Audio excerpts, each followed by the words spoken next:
player rating so that players can find their level of play appropriately so that they can have competitive matches and overall positive experience. We ask that all players, both athletes and unified partners, have a valid player rating each year. These are used to determine a player's appropriate level of play, subdivision within a level of play when needed to ensure competitive and fair matches, and to form doubles teams of similar ability. For those who play tennis each year, Special Olympics Maryland starts them at the level that was played the previous year.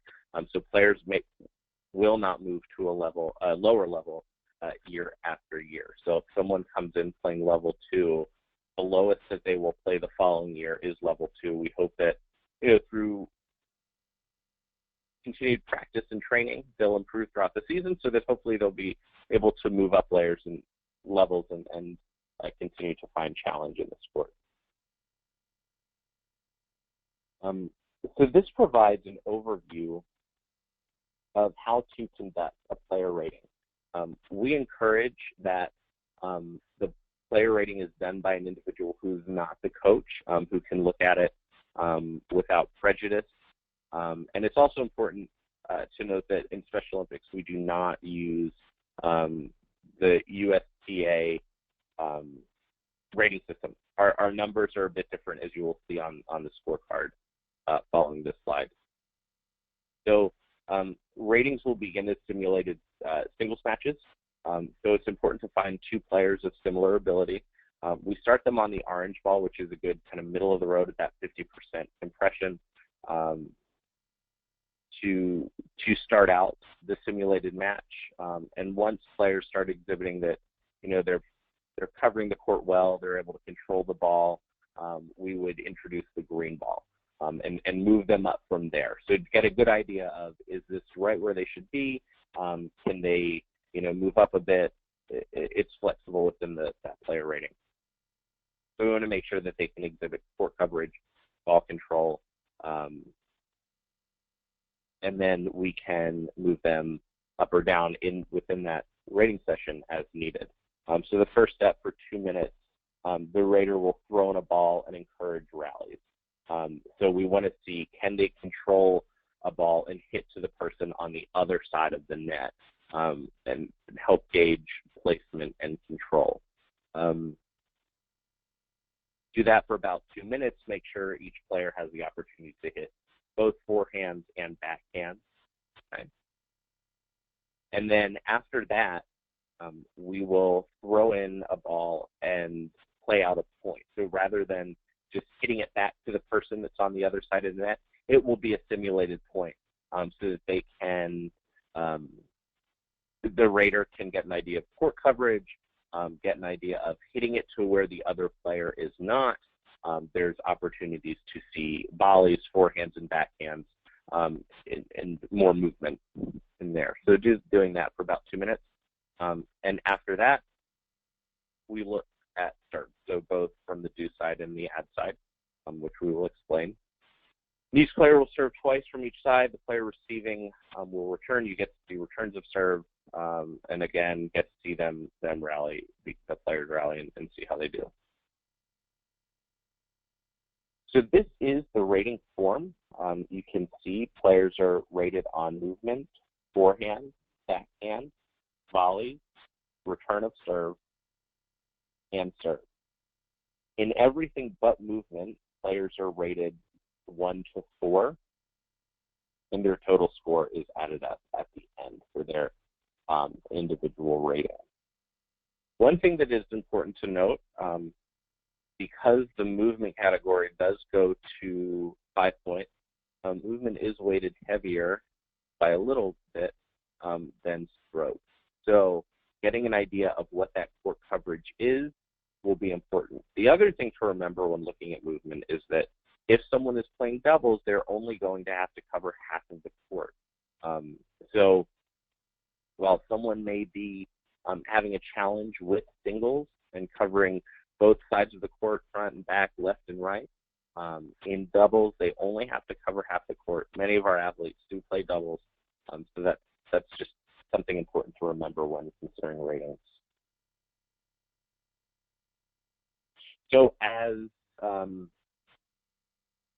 scores are added up, you can see their level corresponds to their translated rating. So on this rating form, if a player is rated below 6, they will play in the individual skills competition. If a player is rated between 6 and 8.9, they will be playing level 2 short court. If they're rated between 9.0 and 11.9, they would be at level 3. For level 4, they would be playing 12.0 to 14.9, and 15 to 24 would be rated as a 5. So again, their ratings translate directly to the level of play. If you have athletes who will be playing doubles, and again, many of our athletes do find great success within doubles, it's important to form doubles teams that are fair and competitive. So doubles teams should be formed with players who are of similar ability and age. Although age is less important, it is crucial that coaches know the personalities of the players on their team. So we might have some people who are more mature, some who are maybe less mature, and we can balance that out with their doubles partner. Doubles teams should be formed with players who are not more than 2 rating points apart within each level of play. If a doubles team must be formed between players of different levels, the player with a lower rating must play up to the level of his or her doubles partner. So that's important to note, that no one should be playing down a level. Everybody should be playing up. Within doubles, whether it's unified or traditional doubles, meaningful involvement is crucial. So at Special Olympics, we encourage that everybody on the court has a positive experience, meaningful and quality interactions, and enjoyable competition within the team. Every player must be involved to provide a meaningful experience for everyone. So indicators of meaningful involvement, if teammates are able to compete without causing undue risk of injury to themselves or others, when teammates compete according to the rules of competition, and when teammates have the ability and opportunity to contribute to the performance of the team. So when is meaningful involvement not met?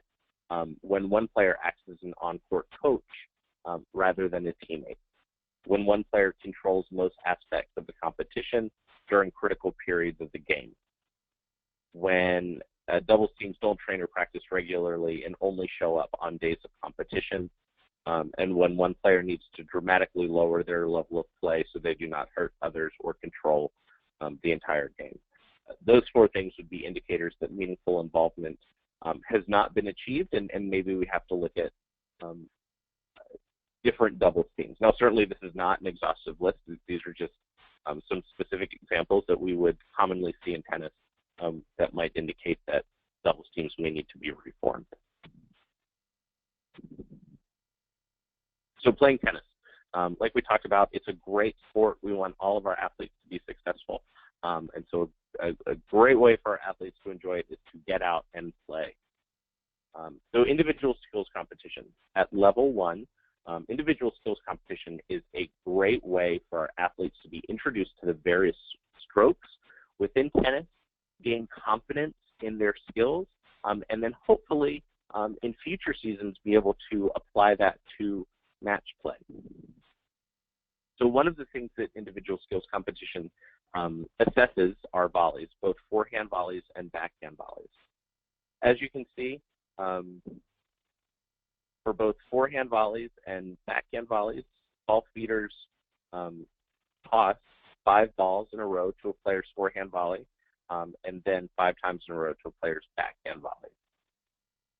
You can see from the diagram below, the feeder stands on the opposite side of the net than the player. Within the front part of the service box, a player would receive 5 points. In the back 7 feet of that service box, they would receive 10 points. It also assesses ground strokes. Similar to volleys, they are given 5 attempts to hit forehands and 5 attempts to hit backhands. In the front part of the service box, in that blue section, they receive 5 points. In the back 7 feet of the service box, they receive 10 points, with the ball feeder standing on the opposite side of the net than the player. Alternating ground strokes with movement. 10 total balls alternating between forehand and backhand, assessing how the athlete can not just hit forehands and backhands repeatedly, but move, track the ball, move to the ball, and then come back to center. They receive 5 points for hitting it in the blue section and 10 points for hitting the back 7 feet of the service boxes.